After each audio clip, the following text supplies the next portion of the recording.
We're going to go back to our main topic of retention and retrieval and human memory. By this week, we are dealing with most of the major topics in cognitive psychology.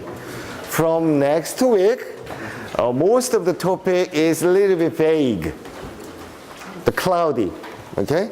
So one of you, or many of you, is jumping into this topic from next week. So I hope you can advance our human knowledge about decision making or some problem solving strategies. So that is really hard at this time to understand what that means in exactly. But by this week, okay, human memory is pretty much well studied. So this can help you to understand the next 3 or 4 weeks of problem solving and decision making. Before we taking into the main session of today, I made a simple experiment with you guys. It's relevant to our course. Okay. 1, 2, 3, 4, 5, 6, 7. Okay. So don't look at the next person's questionnaire. The questionnaires are different. Okay? And can you pass through the back? Okay? So don't look at the next person's questions and just return to your answers to me, and then I can give you how this simple experiment is relevant to our course, today's topic. So simply yes and no questions. Okay? Read it carefully. And then don't discuss with your next person and don't look at the next person's questionnaire and just find the answer yes and no and return to me. Do you know what I did it? Okay. So I made a total 7 responses. Okay, 7 responses. The question is this one.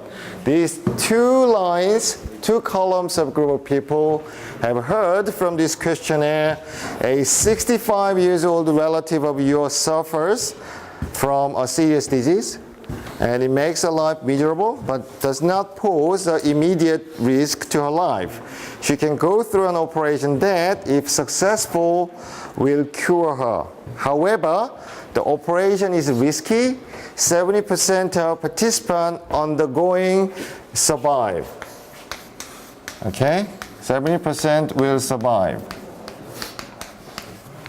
These 2 group of people read this sentence. However, this group read a different sentence. Exactly the same, but only difference was this one. I asked this way, 30% of the patient will die.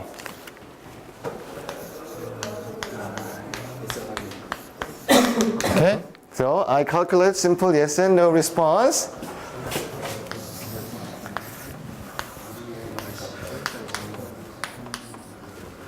Okay, we have total 35 students. Okay. Okay. Okay, 35. 35, yeah. How much? 11, 14. What does that mean? What does that mean? What does that, how can you interpret this difference? I mean, we have to say we are all homogeneous people, right? Right? Pretty much the same level, same background, same age, and same gender or whatever that is. But only difference was one group of people heard 70% will survive, and the other group had heard 30% will die. But probability is exactly the same, isn't it? Same or different? Same. But response is quite different, isn't it? So in this case, they will suggest operation. In this case, around and half, isn't it? So what that means? Which means you're pretty much irrational. You're not rational people. Okay? People is not rational in sometimes. In particular, memory is not perfect. Some people who answer say no means they may have some kind of anecdotal evidence or empirical evidence or personal experience about the operation. So they believe that the dying is more strongly encoded in your memory rather than survive. But when you read or survive the word, so then you can focus on surviving rate rather than death rate. Right? So memory is pretty much played important role in this case. In particular, your episodic memory can help you to decide which one is your answer.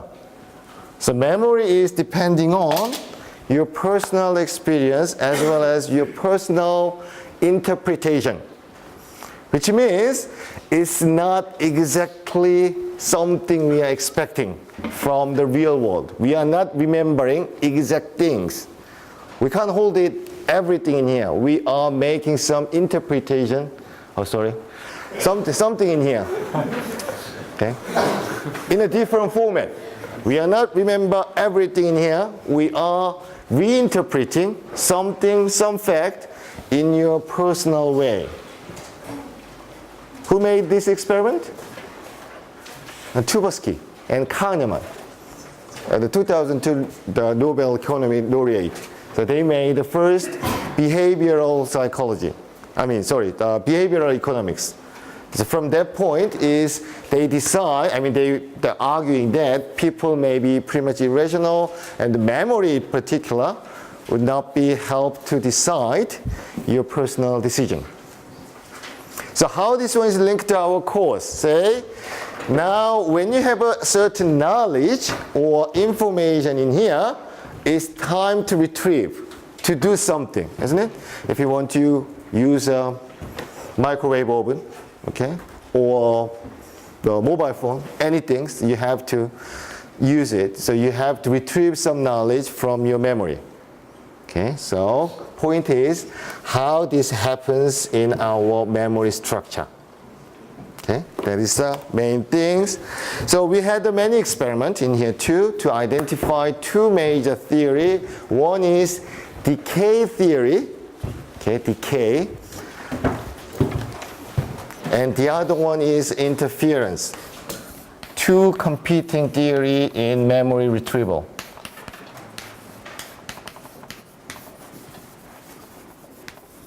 Okay.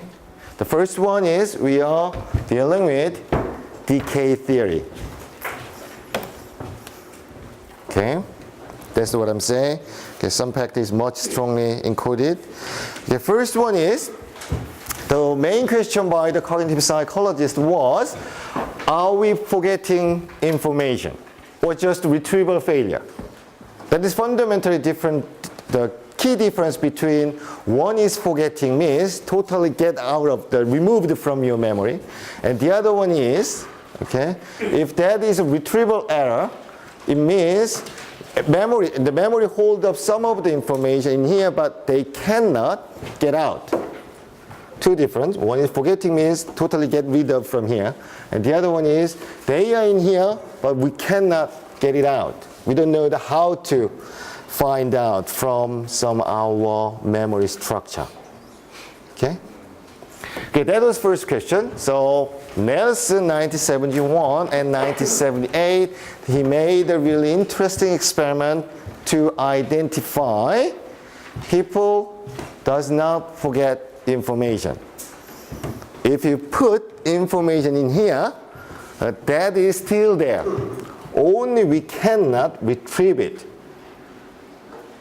Okay, how did it?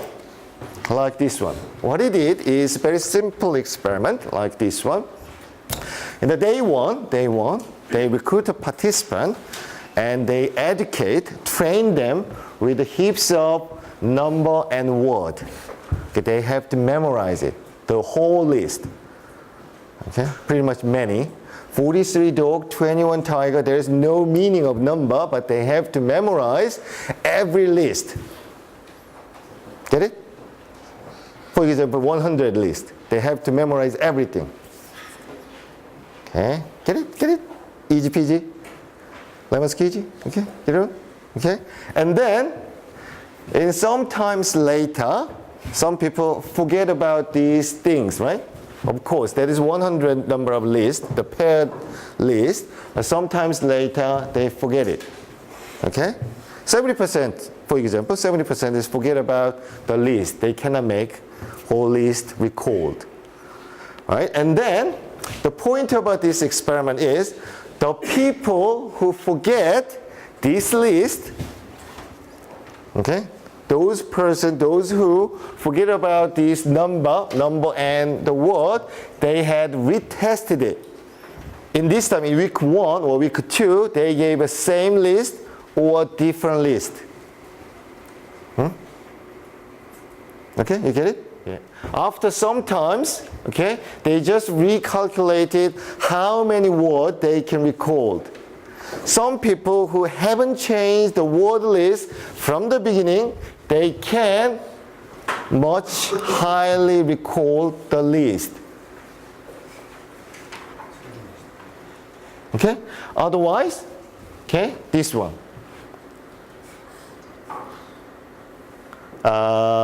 Get it? No idea? Okay, difference, this one. Again, week 1, day 1, they learn 100 lists like this one. Okay, 100 lists. And then they just retested a week later. And 70%, for example, I'm not sure the exact data, they'll read the textbook. 70% of participants forget the whole list a week later. So how can we remember this one, 43 dog? Okay, so 70% forget it. Okay, so the Nelson focused on those persons who forget this list.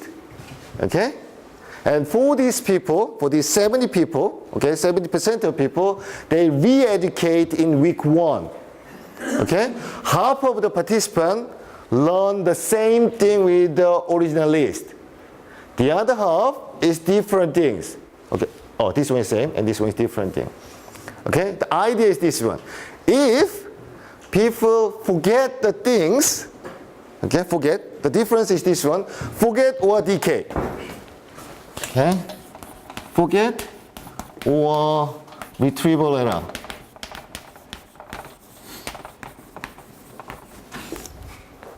Okay, main thing, okay, whether we have to totally forget about the information or the information is still in here but we cannot get it out. Get it, the difference? Okay, so from this experiment, okay, so in this time, those people, those who forget about whole the list, half of them is relearn with a new list, right? There's a new one, that is old one. If you look at the number of correction rate, okay, this one, 78% and 43% means perhaps those people who have seen this one had a high performance in here in recall test, means this information is in somewhere, right? Otherwise, this number must be similar.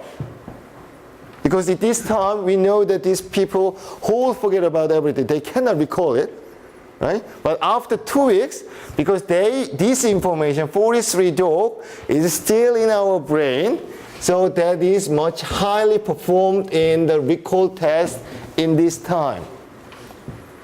Get it? So this experiment says the information is in here still. Only difficulty is retrieval. Oh, question. Can I use it? Yeah, if you want. Yeah. 리코그나이즈가 No, just when you use the recall. Oh, sorry, this number is wrong. 그럼 그 의미가 하우스를 뭔지는 잘 기억을 못 하는데, 그러니까 타이거라는 거는 확실하게 기억을 못 하는데 하우스가 아닌 거는 알고 있다는. Oh, yeah, that's right. But don't look at this recognition yet. Okay, only read the 43 and 78. Okay, only read the 43 and 78. Look at the difference, it's quite big. Statistically significant difference, right? When you do some ANOVA or F test, which you like most, right? So which means, say 78% is correctly recalled means this information, 43 dog, is in somewhere in our memory structure. And probably you had the same experience when you finish your final exam, when you check with the answer with your friends, and you know that, why didn't I come out that information at that time while I'm writing it? Which means you have some knowledge in here, but only at that time it cannot be retrieved. Okay? Okay, just make it simple. I'm just skip this one, okay? The recognition, forget it. only recall. Okay, so the evidence from this Nelson's experiment say we have information in here, never forget. Okay, we never forget it. Right.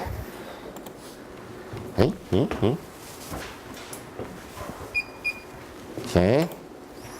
So, and then the second question is, okay, so if the memory is holding up every information in here, why we cannot retrieve it? Okay, that is the second question by the many psychologists. Why we cannot retrieve the knowledge from our memory? So, that is second research question is about memory performance is systematically deteriorate with a delay. So first approach is probably timing issue. When time goes, we may forget. Forget is not the right word. We may difficult to retrieve the information. Decay. Okay? Right? So that is one theory. So we need evidence, right? Of course. We have a theory, now we need evidence. Such as this one. So this weaker glance experiment was this one. They just test heaps of word list, heaps of word, and if you look at this picture and graph, see when time passed, like days, okay, they have a measure of retention. I mean, how many words they can recall. So when if they want, they can remember pretty much big number, right? But when time goes, they can forget, or it's difficult to retrieve the many of the word list. Difficult to recall it. Pretty much common sense, isn't it? Okay, so that means negative accelerated. So when you do this one's logarithm function transformation, you can have linear formation things. So that is why this effect is called power of law of forgetting. Okay, power law of forgetting is this one, this linear logarithm function. Okay, so many experiments support is decay is happen. When time goes, we have difficult to recall some of the information. Questions? Clear, isn't it? Time goes, we forget it. Right. Long-term effect. Baruch's 1984 experiment is supporting the same issue, the decay. Okay? But this one is really longitudinal studies. When you look at this graph, this one is beauty. They just 596 months means how many months in a year? 12. Or in 40 years, right?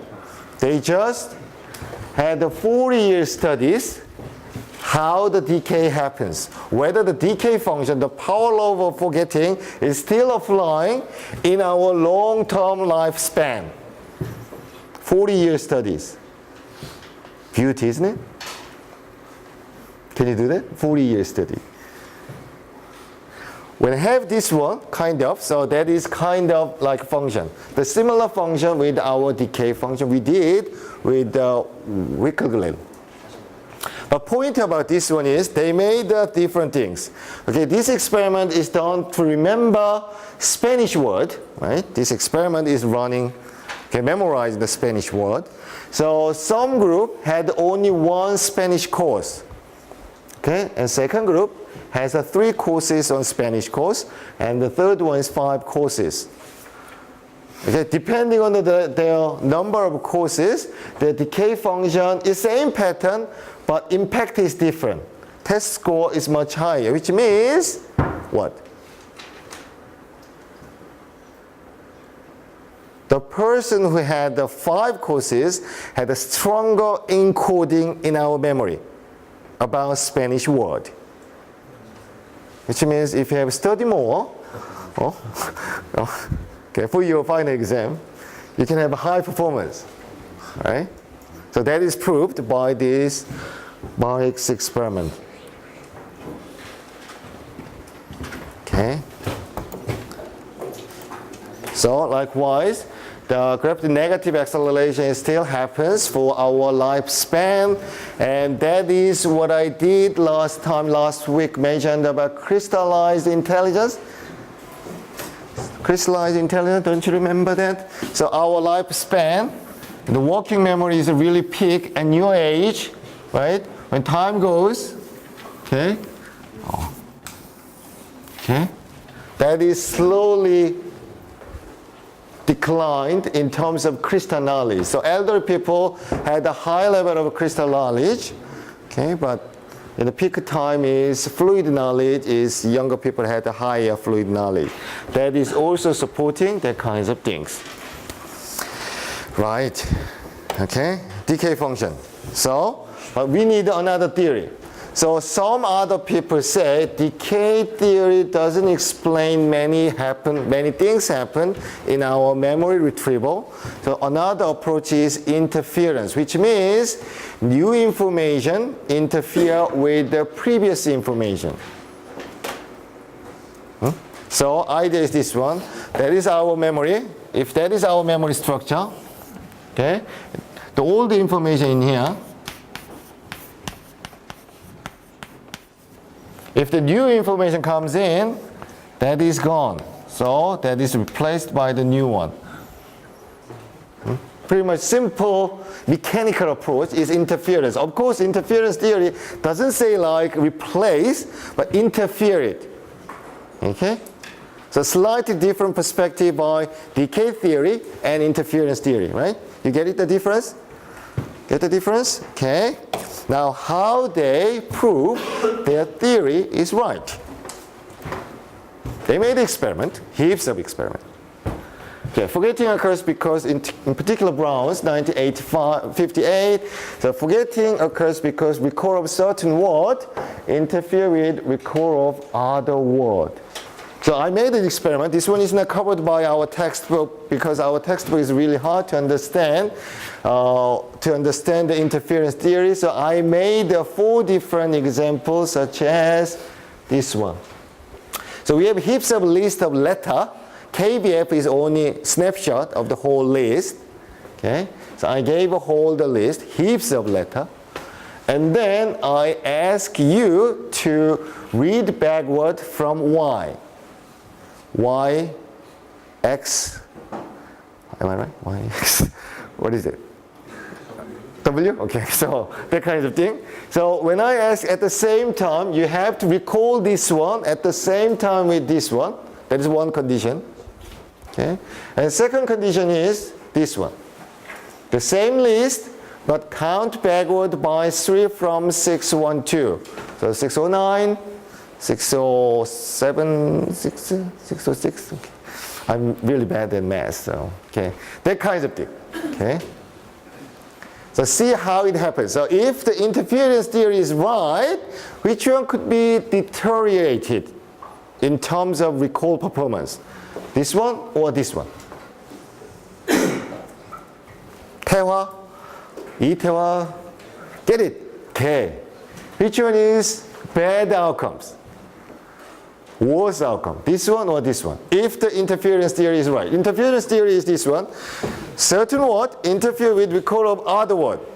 If I change it, certain figures or certain number interfere with recall of other numbers. Word, number, figure, picture, whatever. You can replace it. So this one is word. Okay, letter word. Okay, this one is letter word. And only difference, this one is letter. This one is number. Which one could be bad? This one? This one.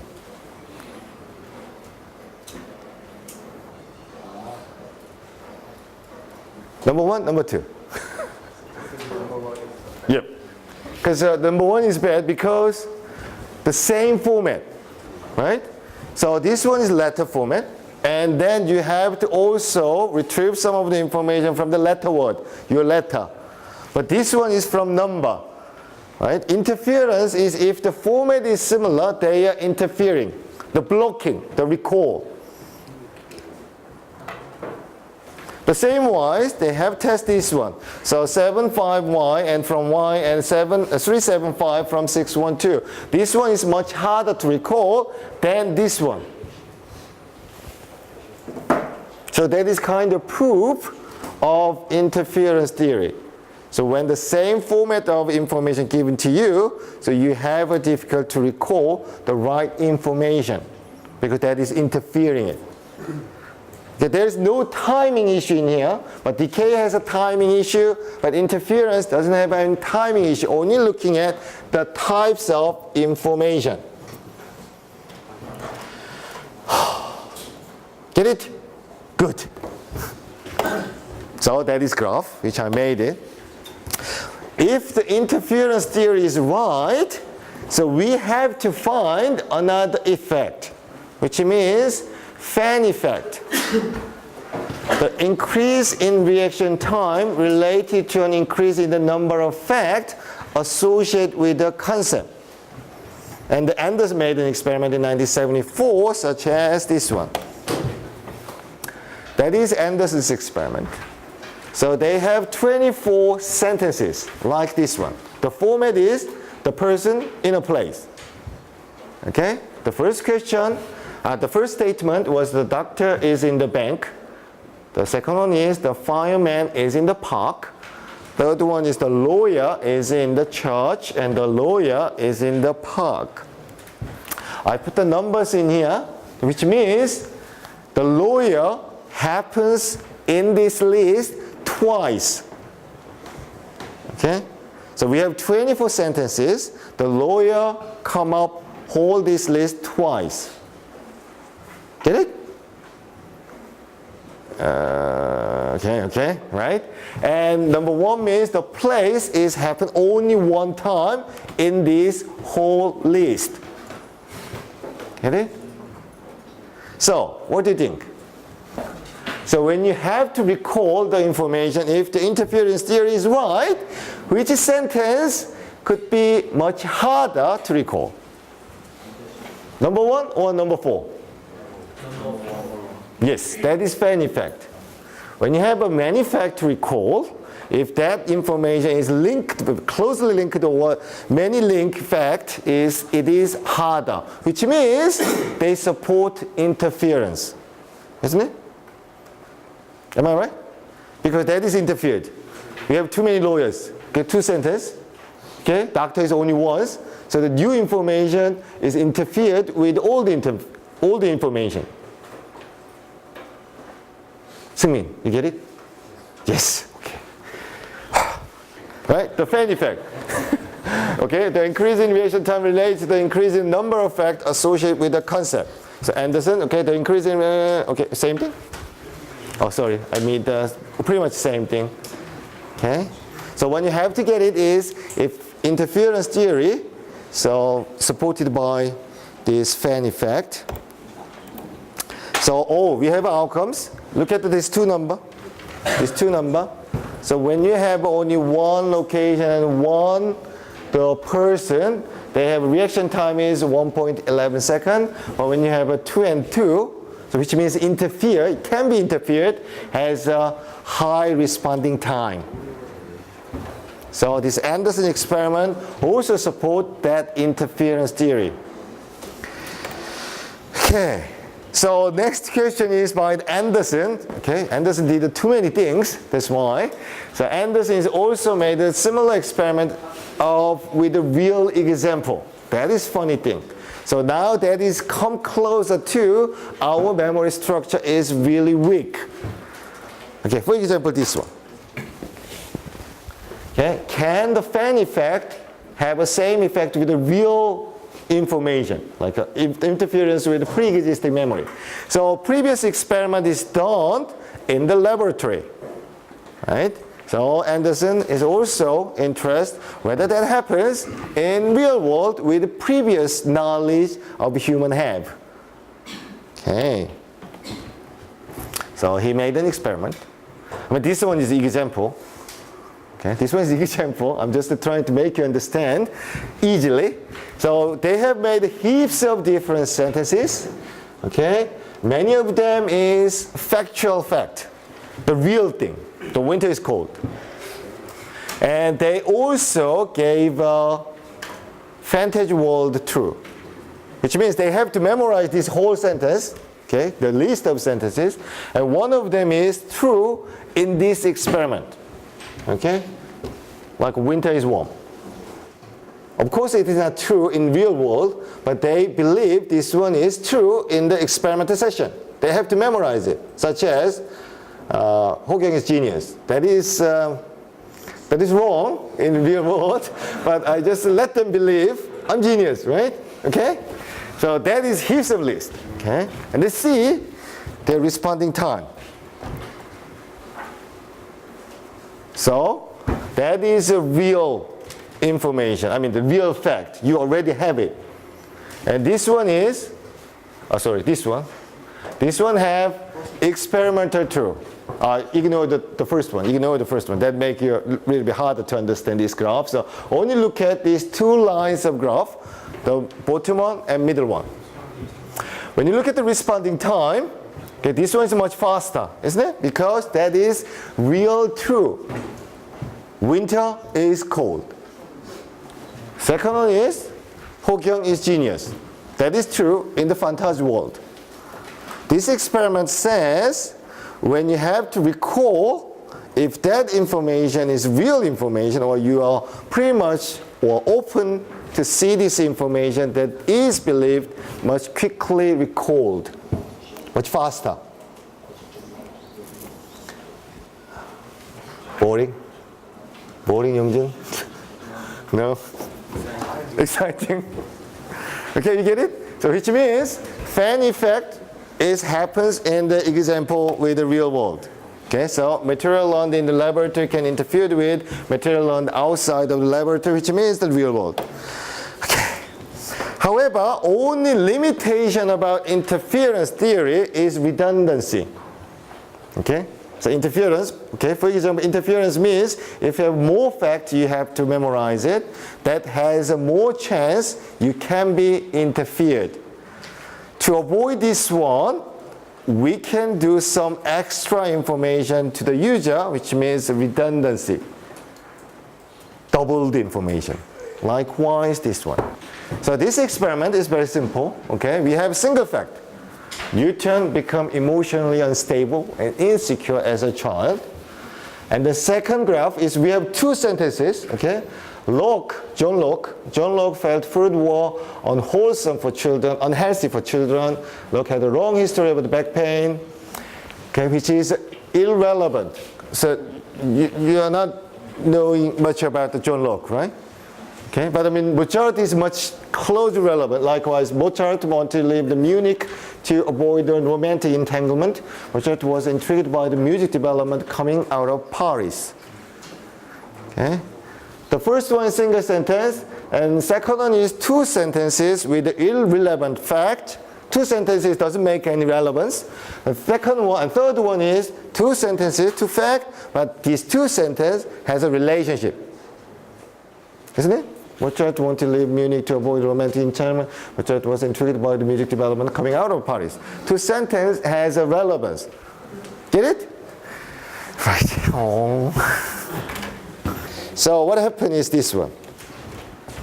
The happens thing is this one. So when you look at the immediate recall, okay, real relevant fact has a pretty much low level of recall performance. Isn't it? The reason why? So compare these two, 90 to 80. What it means? Interference. See, this one is one sentence, this one is two sentences. When you have more fact, in terms of fan effect, if you have more fact to recall, okay, the two sentences, two facts are interfering, right?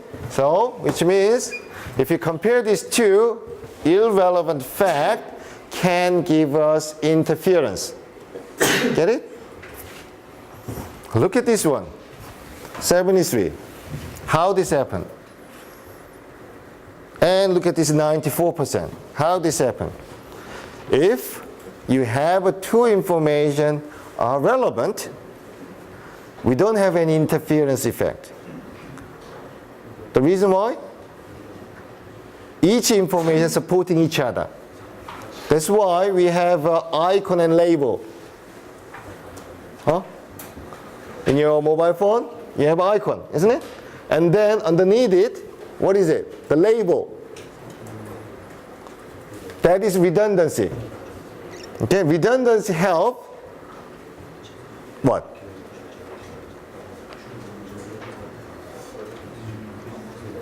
Redundancy helping understanding, and redundancy help to encoding that information in our working memory strongly.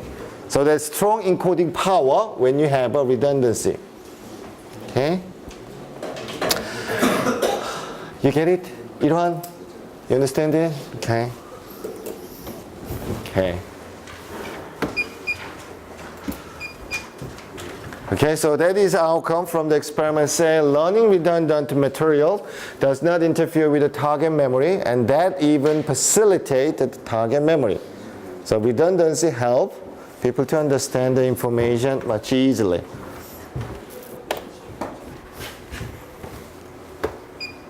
Oh, you can skip it. Yeah.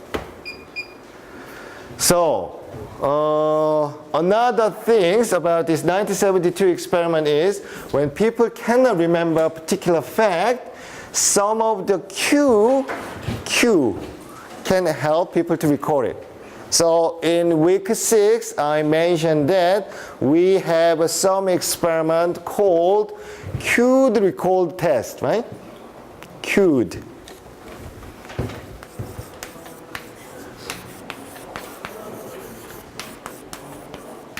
Right? Cued recall test. So this one is that one. So when you have a cue, so you can probably easily recall the information because of that cues. Hint. A hint. You like hint, right?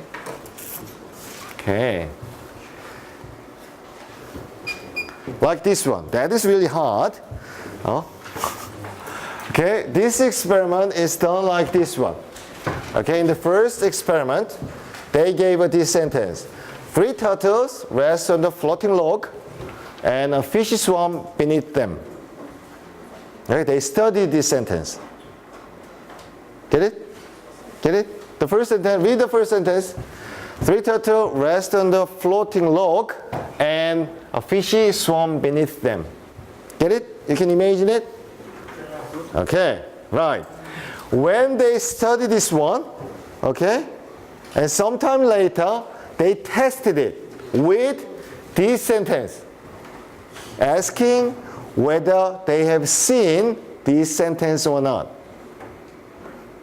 Sentence is different. What is the difference? One is them and the other one it, right? Many people say they have seen this one. How this happened? Many people believe they seen this sentence.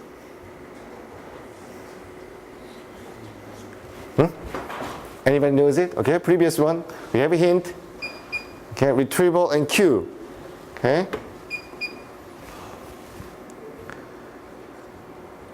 So, exactly same sentence, right? Exactly same sentence. The 3 turtles on the log. Okay. Right? And then fish playing around underneath, am I right? The beneath the turtles. And this one is beneath the log. Wasn't it? But exactly the same sentence. That's why they can easily remember this sentence, whether they believe this one is being studied, even though that is not studied by themselves. This one is different. Okay, 3 turtles rest beside the floating log and fish swim beneath them, which means fish is underneath of turtles. This one, fish, where is fish? Fish underneath the log. 3 turtles rest beside the floating log and a fish swam beneath it, which means fish is underneath the log, not the turtle. Get it? Oh my God. Oh. You get it? Okay. Oh. Right. So when people study this sentence, they can easily recall this sentence as a right sentence. However, when they DC, read the textbook otherwise, so that means what I say is this information cannot give you an idea. Okay, okay, I can come back later. Okay, if you're not sure, what I'm saying is this one is not much important thing. Okay, so this one. Okay, interference. Okay, keep going on. This one. Okay. Oh, this one. Okay. So that much easier to understand retrieval and cued recall. You read it. Ho-kyung was a problem child from birth. He was wild and stubborn and violent. His parents were very concerned about his mental health. There was no good institution for his problem. His parents finally decided to take some action. They hired a private teacher for Carol. That is paragraph the participants studied. And a week later, or in this case it's just day one, we just asked them, he was deaf, dumb, and blind. We asked them. Okay?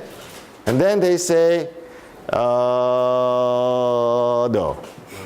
Right? It takes time. It takes time. So they studied the first paragraph, and then we asked them whether he was deaf and dumb or blind. And 5% of participants say yes, and 95% no. If I change the name from Ho-kyung to Helen Keller, 50% or so. Okay, which means your previous knowledge is strengthen the retrieval. Okay, even though you study the same paragraph, only difference is one is Ho-kyung, which is unusual name, and this one is pretty much well-known name, isn't it? Helen Keller. Okay, we haven't teach this Helen Keller is deaf, dumb, or blind. We never say anything. Read the sentence, read the paragraph. We never say anything about deaf, dumb, and blind. But when they read it, and then name is Helen Keller, many people believe this whole paragraph means she is deaf, dumb, and blind.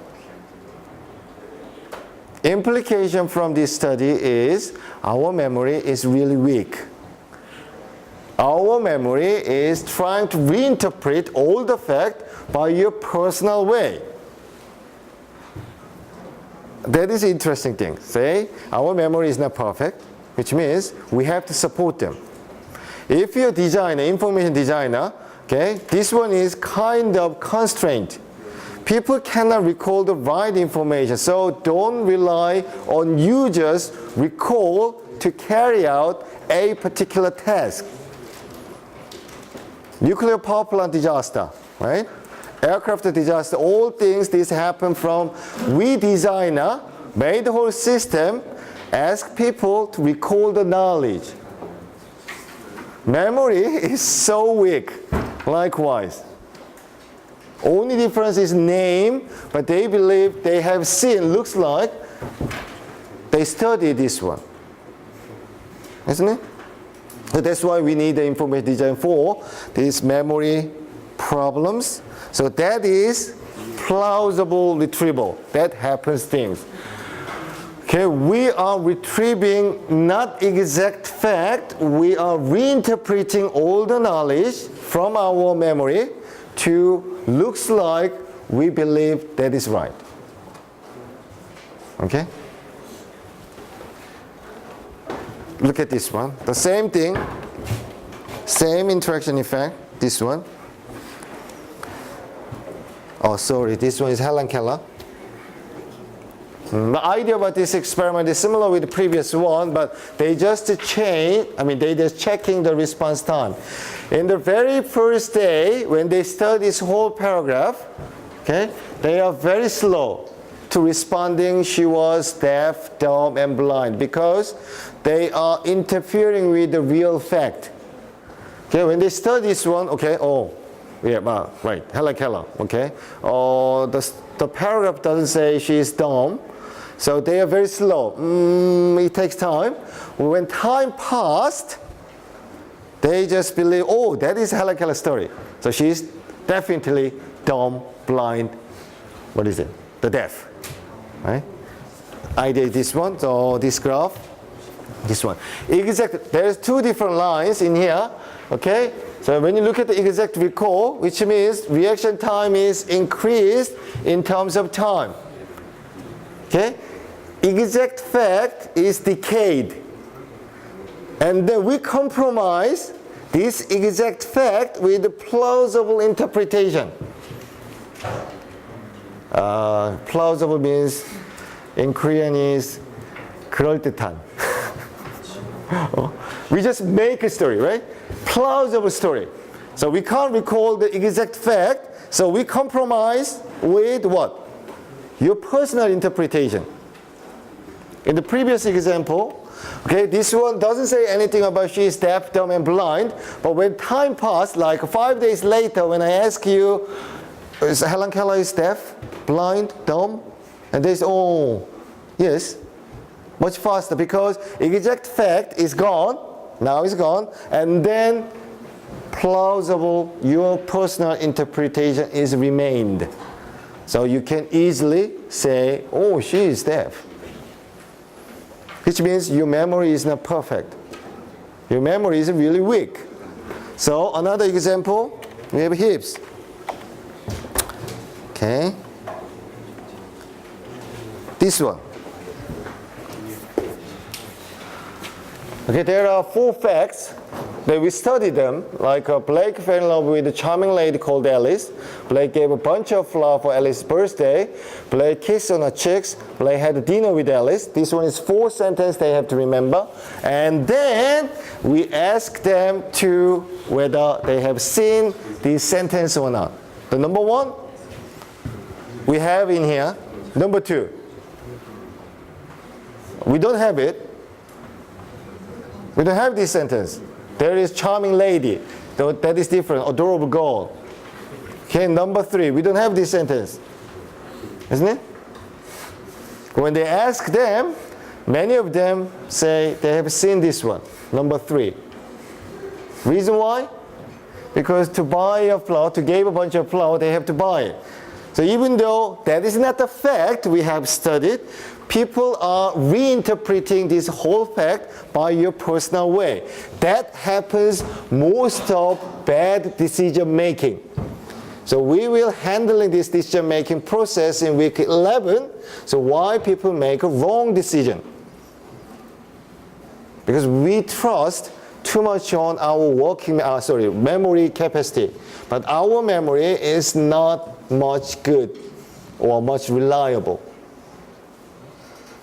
Okay, we have interference, okay? We have decay, and we have a plausible interpretation. So that is what I'm trying to say. Yeah, here we go. The summary is people will often judge what plausibly might be true rather than try to retrieve the exact fact. It is harder to retrieve the exact fact. It takes time, it takes money, cognitive resource use, okay? So that's why we are much easier to, that is likely, very likely, okay? So, very unlikely. So that kind of word is being used to retrieve the information. We have our personal interpretation.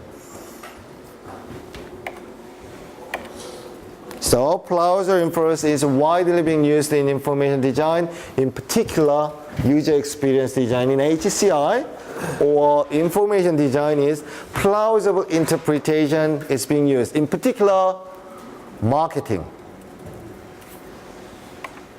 This one. What does it look like? That is car, and that is the boxing glove. What that means? You don't need to read this sentence. When you look at this one, the car is powerful, right? Or speedy, or aggressive, right? So nobody say anything about this one has any link, but when people look at that, we are trying to interpret them. Boxing glove, the car. That seems like power. If you put the pororo, that kind of thing, it doesn't make any link. Doesn't make any supporting plausible interpretation, right? Likewise, when you make an icon design, what is this one? Cut, scissors, okay? When you look at the scissors, which means something cut, right? So that is plausible interpretation. Okay, this one. Search, isn't it? Binocular. Right? What is that? Send? This one is forward. This one is multi-forward, I guess. I mean, when they make it. But that doesn't have any plausible interpretation. In that case, we have to put the label. Textual information for redundancy. Right? So when you understand many of the psychological effect or theory, you can make better information design without any experiment. If you don't know these kinds of things, so which one is good? You have to make an experiment. But when you know some theory, like what we learned from this cognitive psychology, you can just start simply to use it. This one can be interpreted by plausible. Plausibility. Yeah, that is a better word. Yep. And that is what happened eyewitness testimony, so retrieval interference. So in week 1, we discussed something about eyewitness testimony. It's not correct. Okay, so I can give an example. Okay, something like this one. Okay, my Jeremy and Jenny is the older one, and younger one is older one is Jeremy, and second one is Jenny. They are my mode, my mouse. I'm just use many experiments with them. Okay, that is one of the experiments what I did. Okay, for this course. Okay, so Jeremy is 11 and Jenny is 8. Okay, so I gave 3 photos to them. 2 of them is real photo. Okay, real photo, and 1 of them is false one. Which means same photo, but I just made it with the Photoshop.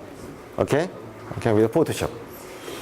Okay, so they believe that these were taken around at their 5 years birthday party. Okay, Jeremy is in New Zealand at the 5 years birthday, and I gave him a photo taken in Korea. He never been to Korea before he's 5. Okay, and Jenny has no Korean friend at her 5 years birthday party, but I gave her some photograph with the Korean friends. Oh, you get it? The 2 of them is real, 1 of them is wrong. I made it, fake it. Oh, they believe that is real, and then they just keep telling me the story. Oh, that event. Oh. Yeah, still they believe that. Yeah. So that's why unethical.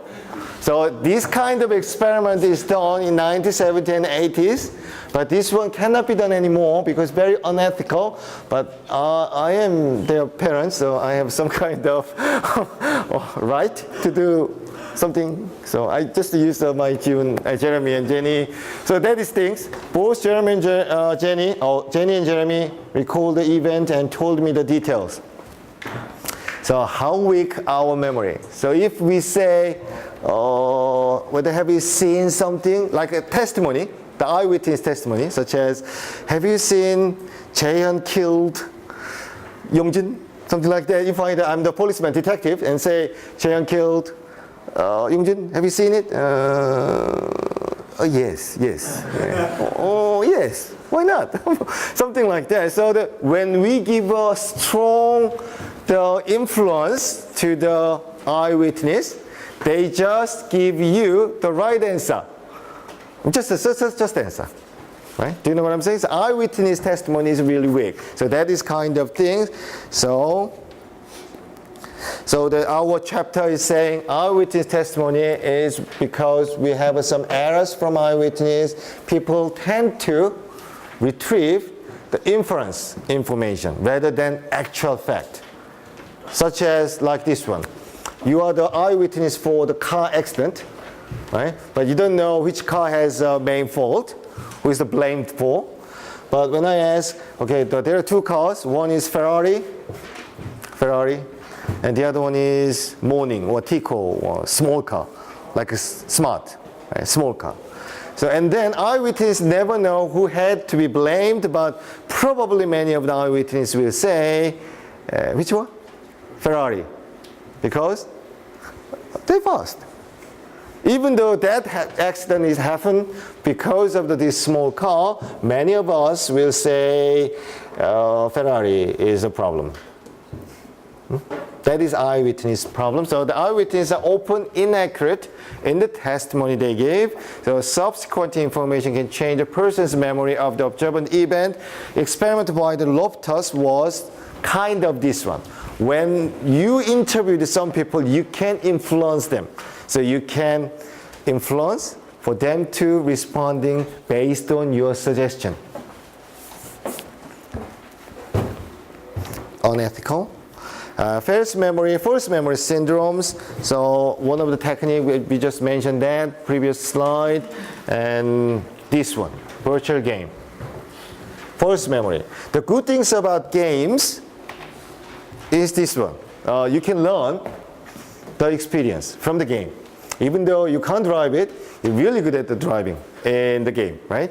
So have you ever thought about the experience from this game can go into the real world? Can you? You believe it? Oh, I think so. Yeah, I think so. That's why we just play games, and the game gives us some kind of secondary experience, right? That is another Jeremy's case. It's my stupid Jeremy. So, my stupid Jeremy.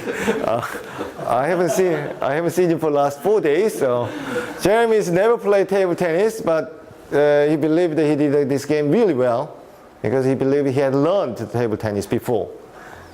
Even though we haven't taught him anything about the table tennis, but he just believed that he learned this one a long time ago.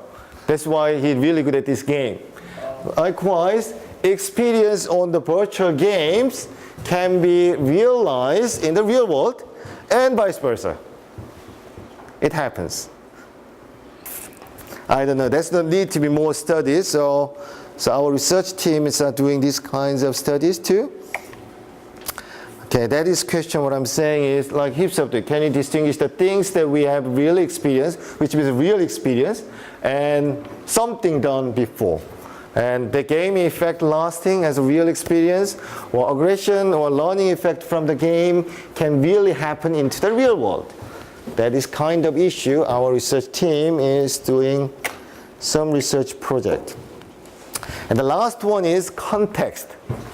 Right. So I can finish the chapter 7 now. Okay.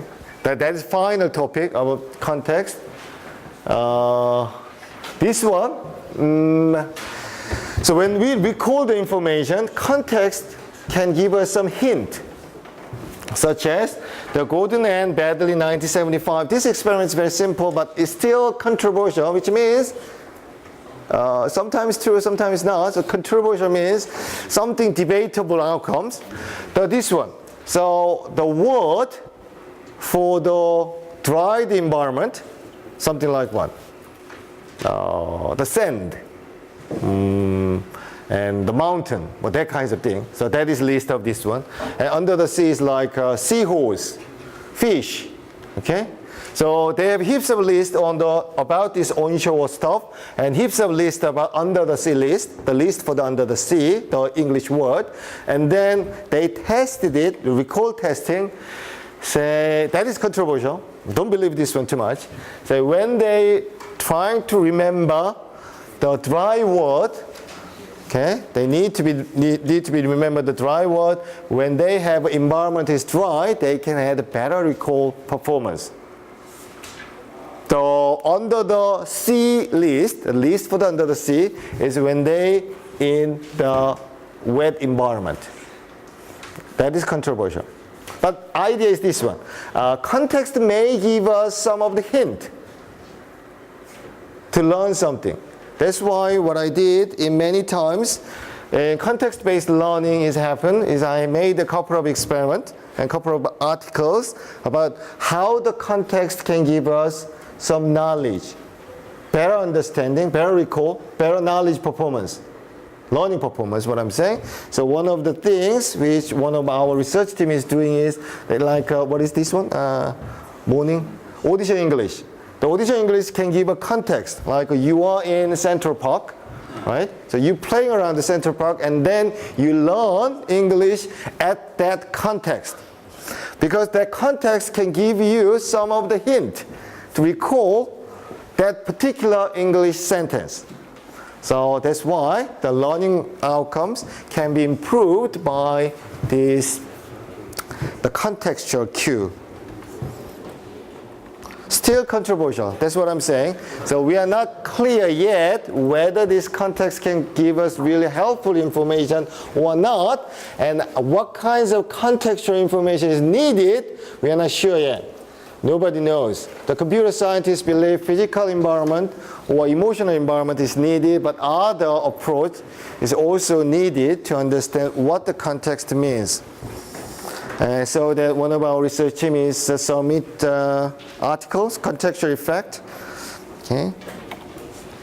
And yeah, this one is really controversial, so I'm trying to skip it. It say like emotional state, such as if you have to remember the angry word, that can be easily recalled when you are angry.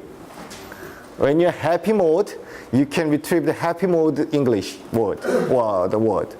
So that is kind of controversial, but if you just simply use context, emotion can be also a contextual information. So, and then this one is I skip for your self-study about our neurological studies. So our chapter 7 to ending, chapter 7 is 2 different types of memory, which I mentioned in week 7. Say, you have to memorize these 2, explicit memory and implicit memory, such as semantic memory. This one is procedural memory. Only this one, probably you can remember this one. This paragraph, this picture. So our memory has declarative memory and non-declarative one, and semantic memory and episodic memory is something about declarative stuff, and procedural knowledge is non-declarative. So the Squire is using this framework to explain our mental structure, memory structure. Okay? It's something different with the short-term memory, something different with Articus memory structure and the Baddeley's memory structure. This one is another one. But some people using this structure to make the human-like agent. Example, John Anderson. Our textbook author, John Anderson, made human-like agent with these 2. So he believed that this one is pretty much good approach to make an artificial intelligence module, right? So that he just using declarative knowledge and procedural knowledge in this way. He made the production system is simple rule-based system, okay? The procedural knowledge is this one, rule-based system. If something happened, then do it this one, okay? If state, then do. That is production rule. So that all the human knowledge can be represented by the production systems. Okay? And then declarative knowledge is a semantic network. The John Anderson in chapter 5, we have a semantic network for the knowledge representation. Can you remember that? So that these 2 things is represented in his ACT-R program. That is software. That is software. ACT-R is software. But ACT-R is representing human knowledge. One is a semantic network for declarative knowledge. One is production rule for the procedural knowledge. And then if something happened, so for example, like how to tie a shoelace. If that question comes in, okay, the software ACT-R software is searching all the memory to find the answer. Beauty, isn't it? Perfect? Beauty. So ACT-R is the strongest link in this research domain. So that is a human-like agent. If we can represent all the human knowledge, declarative memory for semantic network, production memory, that is procedural memory. Procedural memory for production systems, we can solve every problem like human being. That is John Anderson's stream in his research in the last 40 years. That's why he made ACT. What is ACT? Adaptive control of thought. Okay, that happens in this logic. Right? So that what he made is this actual application based on his cognitive psychology understanding. Of course, one of you can debate with this one. Say, I need something out of memory. So that could be make a really nice artificial intelligence logic. That's it. That is end of chapter 7. And next week, tomorrow we can just handling a little bit more topics in problem solving, I guess. Any questions? Of course you don't have questions. Okay, free to go.